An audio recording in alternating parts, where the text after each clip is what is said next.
you need to find a way to translate, the computational insight into the language of chemistry or biology, which kind of means you need to know chemistry and biology and drug discovery in addition to knowing AI.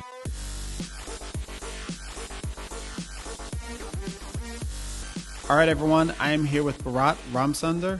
Bharat is founder and CEO at Deep Forest Sciences. Bharat, welcome to the TWIML AI podcast. Thank you for having me on, Sam. Excited to be here. It's great to have you on the show, and I'm looking forward to digging in and talking a little bit about your work on deep learning for molecular design. To get us started, why don't you share a little bit about your background and what kind of caught your interest about that field? Yeah, for sure. So a little bit of background about me. I did my PhD at Stanford a few years ago, worked with Vijay Pandey's group at the time. So my training before then had been as a software engineer and pure math person. So I was really when I started at Stanford, I kept passing these posters in the hall that had all these crazy pictures of molecules on them outside Vijay's lab. So I kind of went in one day and was like, oh, let me just talk to these people, and it ended up clicking. So we decided to work together. A lot of the work I did there was in applying, say, my previous background, working with software engineering and mathematics to the problem of molecular design and drug discovery. So I started an open source framework called DeepChem that has grown since. I think we're now probably one of the most popular open source platforms for drug discovery out there. I also started a benchmark suite called MoleculeNet, which helped establish standard benchmarks for designing new molecular algorithms that's been widely used in academia and in the industry. Since then, after leaving Stanford, I co-founded a startup in the crypto space. I worked on that for a couple of years, but then decided to come back to working on biotech and medicine discovery. So the last few years, I've been working with different biotech and pharma companies on getting AI into their drug discovery process. So that's kind of the heart of my new company, Deep Forest Sciences. Awesome. What do you see as some of the big challenges that the drug discovery companies are having as they try to incorporate AI into that process? It's a great question. I think there's a whole range of issues, like starting at the very basic. Oftentimes, IT setup is not enabled to handle this. You have to think about, all right, do we get up on cloud? Many companies are transitioning to cloud, so that part at least is starting to be taken care of. But it's not a core competency. I think in many of these firms, you often see like external consultants who are running the IT. So it's can be a gnarly situation. Other things I would say, there's just, I think, things like pay scale misgaps between, you'll see very talented senior biologists getting paid less than a fairly junior developer would make at a tech company, which it's a hard problem. So I think attracting talent, there's a good sound that you're working on what you could say are arguably more meaningful challenges, trying to find medicine, but you also have to make that make career sense for people. So I think a lot of these firms are still struggling to hire and build out their top tier AI talent. And I think that this will eventually begin to find a medium ground. But for now, I have several friends who are all looking for basically the same type of candidate, and they're all still looking, as far as I know. So it's definitely a challenge there, but university programs are starting to pick up the slack. I'd say other challenges, it's how do you mesh these systems in well with human scientists? So I would say the AI is not a replacement for an expert human team by any means. But you need to find ways to have the human teams and the scientific teams work together in a complementary fashion. This can be really hard. As I'm sure you've heard from your other data scientist guests, it's a state communication problem. The computational insight into the language of chemistry or biology, which kind of means you need to know chemistry and biology and drug discovery in addition to knowing the AI, which makes this a bit of a hard field to get into. But I think it's worth it. I think it's been a lot of fun. At the highest level, the promise of AI for drug discovery is just that some AI will be able to spit out drugs for us that are effective at solving medical challenges. Tell us a little bit about, at a lower level of granularity, like where is the innovation frontier now? And if all goes right in efforts like yours, what's the promise for AI in the near term in this field? It's a great question, and I would say divide this field into two parts. The first I would say is machine learning for chemistry, and the second is machine learning for biology. I think machine learning for chemistry has made a lot of strides. Like you see, like a lot of top tier conferences, like iClear recently announced they had a ML for drug discovery and molecules track. NeurIPS has had a standalone workshop for a few years. I think that there's a lot of open packages like DeepChem. There's DGL Life Sciences from Amazon and a few others that really have started to support this field. I would say there's still challenges in generating molecules effectively, but say predicting properties of molecules, say analogous to predicting properties of images, is not a solved task, but it's an increasingly um, straightforward task. Uh, the challenge, I think, is still working at the low data setting.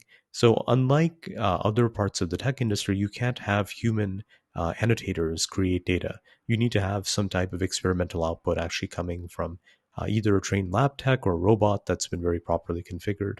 So we're figuring out how to get transfer learning working, how to get low data methods, meta learning working. I think is the real frontier. Lots of cool papers like people are doing things like contrastive learning, looking at the 3D structure. Using transformers. There's a whole range of papers that are exploring this. But I'd say that's the frontier right now. The basics work, but how do we make this work in like practical settings where there's not much data? The second area, machine learning for biology, I think is much more mysterious. I would have said that there weren't really any successes until DeepMind announced AlphaFold 2. So AlphaFold 2 is really, I think, um, made a dramatic difference in this field where you've taken what was I'd say, fundamental problem of biology, predicting the structure of proteins. And this has been open for about 50, 60 years now, and been able to push that into um, a place where you could argue it's even solved. I think this just really had a sea change in how scientists and biologists see AI methods. Whereas before it was something that was kind of exotic and, well, that doesn't really work. Now it's like, oh, okay, they just whacked this problem out of the ballpark. We need to pay attention. But besides that one place, I would say that AI in bio is still very early stage. To give an example of the fundamental challenge, like take a disease like Alzheimer's. The what you hope the AI would tell you is that okay, the root cause of Alzheimer's is X. So you just need to design a molecule that modulates X somehow. Then, bam, you'll cure Alzheimer's.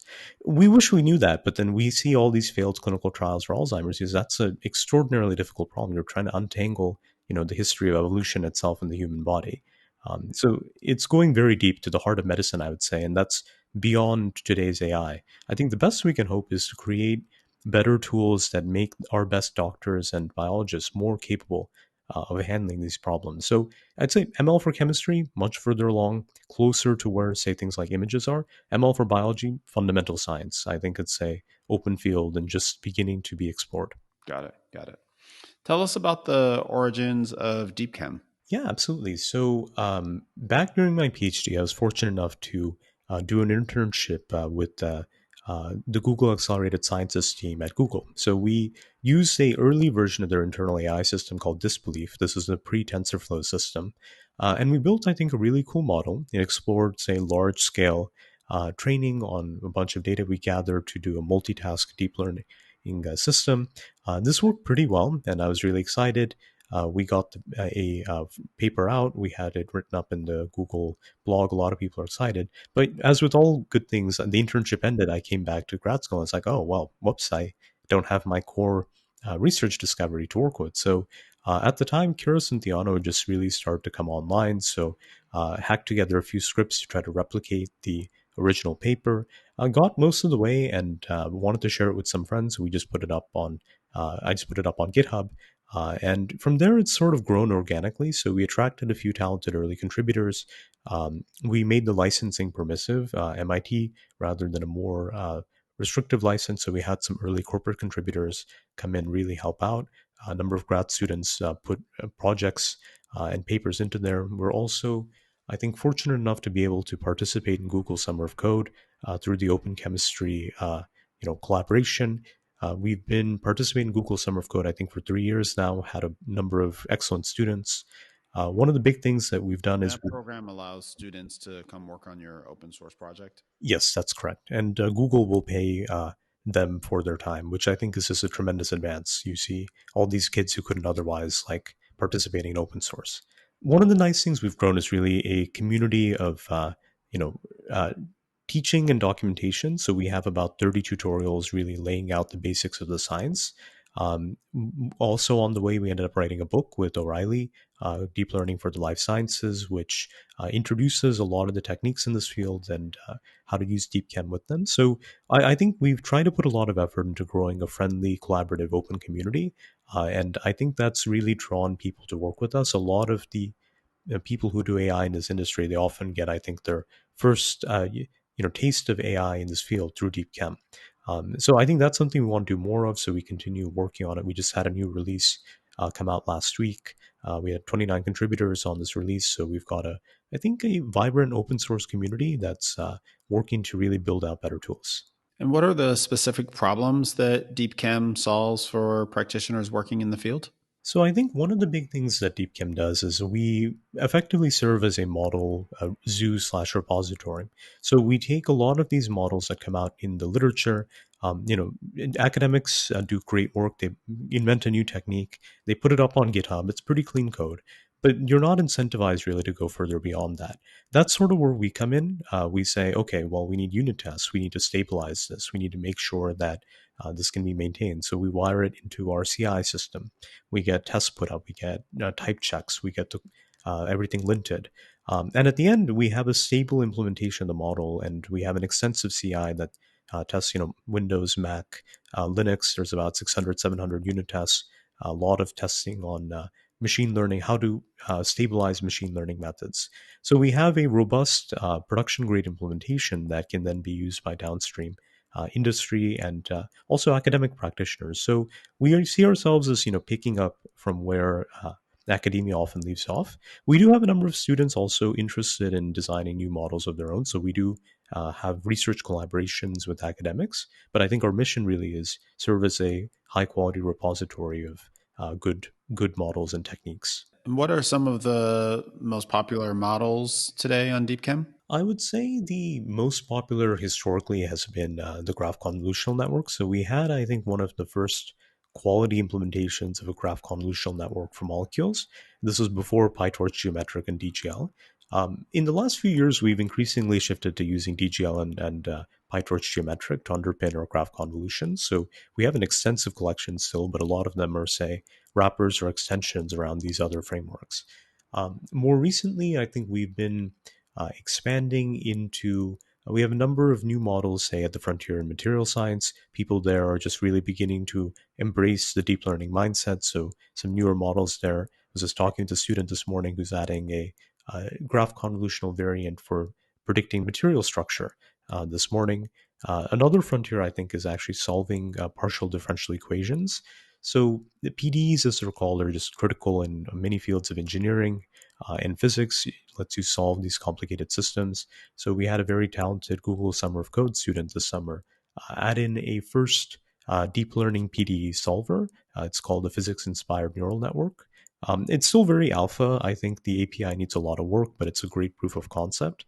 And the dream of this entire field is, can you solve these high dimensional PDEs? I was talking to some engineers at GM a while back, and it takes them, I think, 18 hours to be able to solve the fluid flow equations around like a car structure. And they can't really do iterative design. Whereas if you had a fast approximate solver, you could potentially try out these radical designs. Click a button and have the model give you approximate answer in 30 seconds, and then just keep designing. When these tools mature, I think they'll enable these types of radical innovations, but that's probably several years off. There's a lot of fundamental work. So we see our role as continuing to maintain the core, keep it stable for production use, but also grow out at the frontiers, adding new scientific models and areas. What's the relationship between DeepChem as a repository and DeepChem as an API? When describing DeepChem, you describe primarily this model repository, but those models are built using a DeepChem library. Can you talk a little bit about the library and the capabilities that enables and why folks use it as opposed to other lower level libraries? Oh, yes, that's an excellent question. So the DeepChem library itself is, say, designed to be one level higher up than, say, the underlying tools like PyTorch or TensorFlow. So for PyTorch or TensorFlow, you often say don't know about scientific file formats. You don't know about how to featureize scientific data sets in a meaningful fashion. Molecular data sets come in a whole, well, the prominent open source package that loads these file formats is called Babel. That should give you some idea of the diversity of formats that just kind of rest out there. You need to be able to slurp in all these formats. You need to be able to transform them into either vectors or graphs that you can use in machine learning. Oftentimes, there are various scientific transformations you need to apply, maybe types of normalization. There are metrics that you often use to measure these models that, again, require you to be scientifically aware rather than using an out of the box metric. So I think where we see our role as coming in is trying to provide the scientifically aware layer on top. So our goal really is not to try to reinvent the wheel. If something's in PyTorch Geometric or PyTorch or what have you, we just kind of use that very happily. And part of our extensive collection of tutorials is, walking through how to use DeepCam with X other library. But there are just cases where something doesn't make sense for the broader. There's some what is relatively niche to the broader world way of processing molecules, but for us is really interesting. That goes in DeepChem, because that's part of our core mission, or the same for a material. So it really is like, I think the dividing line is this a scientific AI uh, tool? And second, is there if there's already a high quality open source package and community that maintains this, can we just use them? And if the answer to both of these questions comes out, then we add it to DeepCam. Otherwise, we say, hey, why not add a tutorial that teaches you how to use DeepCam with this other tool to be able to do this the right way? One of the interesting conversations we've been having on the podcast recently, primarily in the context of reflections on the past year and different areas within machine learning, is kind of this maturing of the field. For example, in natural language processing, there are so many models off the shelf that a practitioner can take without having to, create a new architecture, for example. And I'm curious about the state of the field with regard to molecular design. It sounds like, by virtue of the fact that you are primarily offering a repository, there's a great opportunity for reuse. But I'm wondering if you can elaborate on kind of this innovation frontier, or the extent to which new problems that people want to solve are solved best by kind of fundamentally pushing the machine learning, or taking things off the shelf and implementing them and applying them to their data. How do you see that evolving now for deep chem and the molecular design field? This is a great question, and something we've been actively researching for a few years now. So we have this open source consortium within DeepChem, like a subgroup that works on a series of models called Comberta. Comberta is, as you might guess, a BERT variant. It is a type of transformer. We trained a model on a number of SMILE strings, which is the textual representation of a molecule. And you just kind of use a standard NLP style technique. So Converter 1 was intriguing, but not really performant. Didn't really match the standard methods out there. We just very recently, at the Ellis Machine Learning for Molecules workshop in December, put out Converter 2. Converter 2 is now, I would say, comparable with the latest graph convolutional methods, but it's a lot of work and it gets close to the same results. So I think we have a ways to go.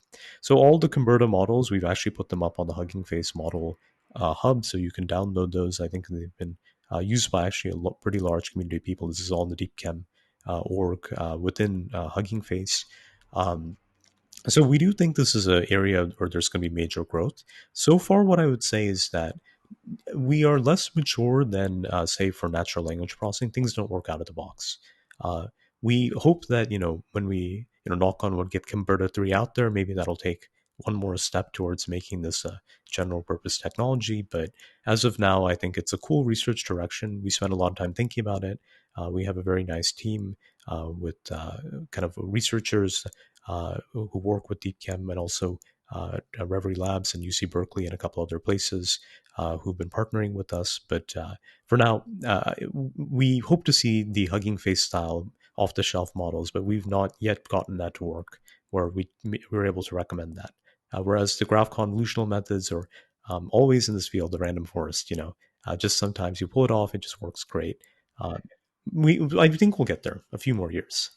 In addition to DeepChem, you've also worked on a MoleculeNet, which is a data set and a benchmark suite around molecular design. Can you talk a little bit about that and its origins?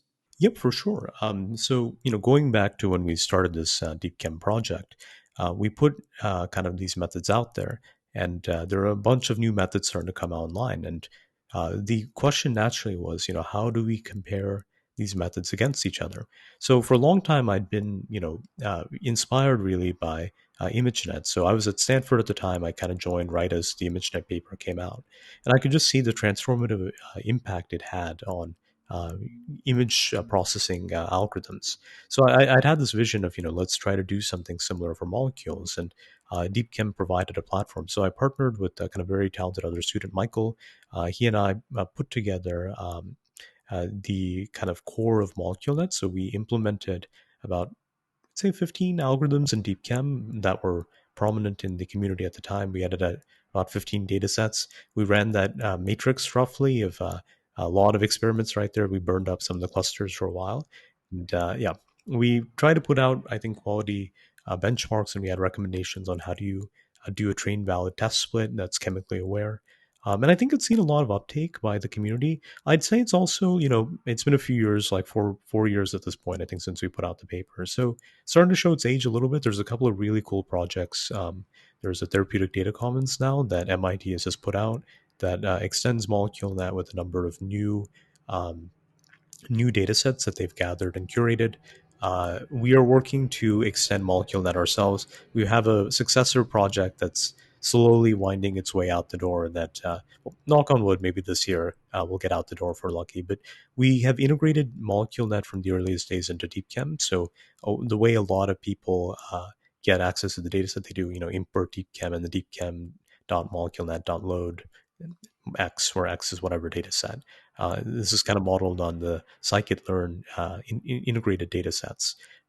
So I think that we continue to support this. We continue to add new data sets. We just added a couple, I think, a couple months ago.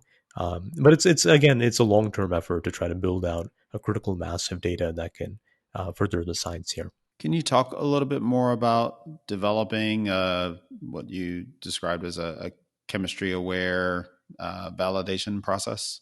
So this is a great question. So oftentimes well, at least in the earlier papers on machine learning, you do something like a random split of your data. And this is mostly fine when you're building kind of toy models, but the downside is in the real world, this often doesn't generalize. To use an example from self-driving car world, it's really the long tail of, a squadron of geese fly across the road. Was that in the training data? Probably not. But you want to test really on the crazy examples.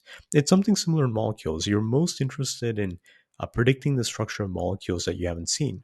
So what you want to do is when doing train valid tests, you often want to do a splitting of the data where the validation and test sets are drawn from chemical scaffolds, as the term is, that are far away from the scaffolds that you saw in training. And this gives you a better estimation of the true generalizability of the model. So one of the things we did in Molecule, and is probably one of the most used parts of DeepChem, is we introduced something called a scaffold splitter.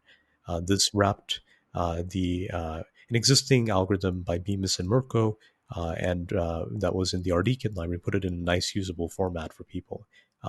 So I think this is a one of our a little part of the project, but maybe one of the most used pieces actually.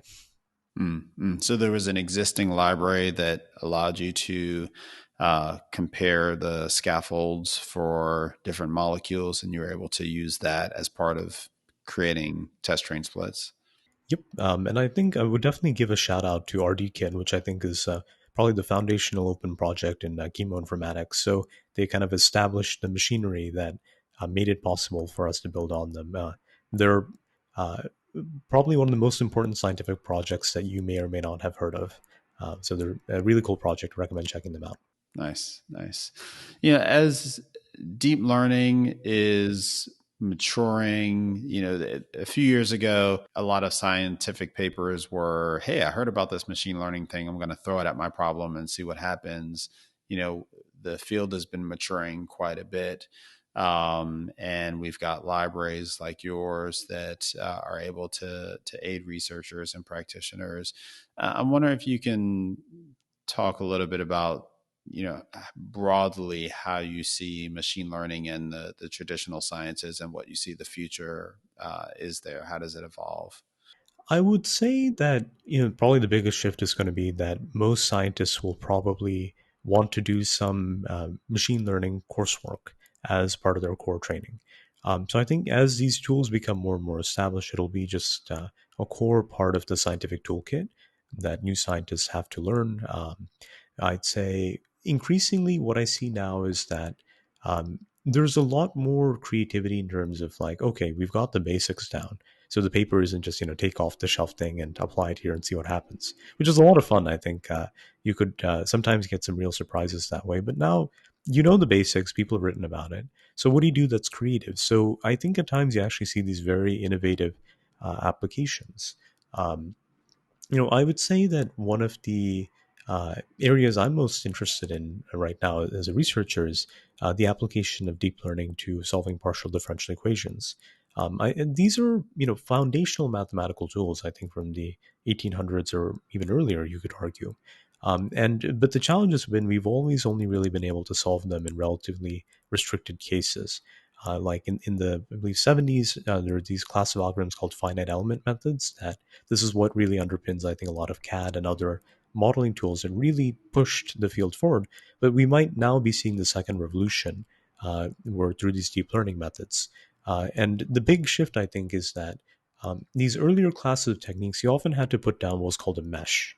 So let's say you have a complicated car, you need to basically, drop grid points on your car in your computer model so you can like model, the airflow at that point.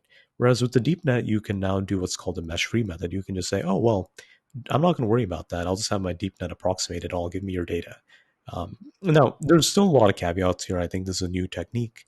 Um, but I think that it's one of the more exciting things. And it's because you have to really understand the math and the physics of these systems in addition to the deep learning. That's where I think you begin to see real scientific creativity.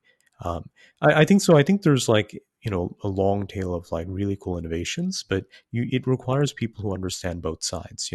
It's not enough to just be a numerical analyst or a machine learning person or a car designer. You kind of have to have someone in the room who does all each of these things or all of these things. So your company, Deep Forest Sciences, started out as a vehicle for doing some consulting with drug discovery companies, but you're moving in the direction of productization. Can you talk a little bit more about your vision for the company and your offerings? Yeah, for sure. So basically, a few years ago, I started almost by happenstance consulting for a few friends who were working in the How it biotech always industry. starts. I was like, well, there's all these open tools. You really need me to come in and help you? And they're like, yes. And I was like, oh, okay, sure, why not? I just left my previous company. And over time, I think it's grown into a realization there are these systematic challenges, I think, in applying AI to these problems. One of the biggest challenges, I think, is that in drug discovery, at the end of the day, like you as a company are responsible for putting out a medicine. That's what your stockholders are there for. That's what the market rewards or punishes you for. So the amount of time you can afford as an organization to really put into building world quality software, world class software, is limited, and it should be because that's not what your market is. So I think there's a niche to really build out quality AI software and partner with companies and let them do what they are the best at, which is trying to find new medicine, and work with us to help solve the hard AI problems we have. So we have built a system that we call internally Chiron.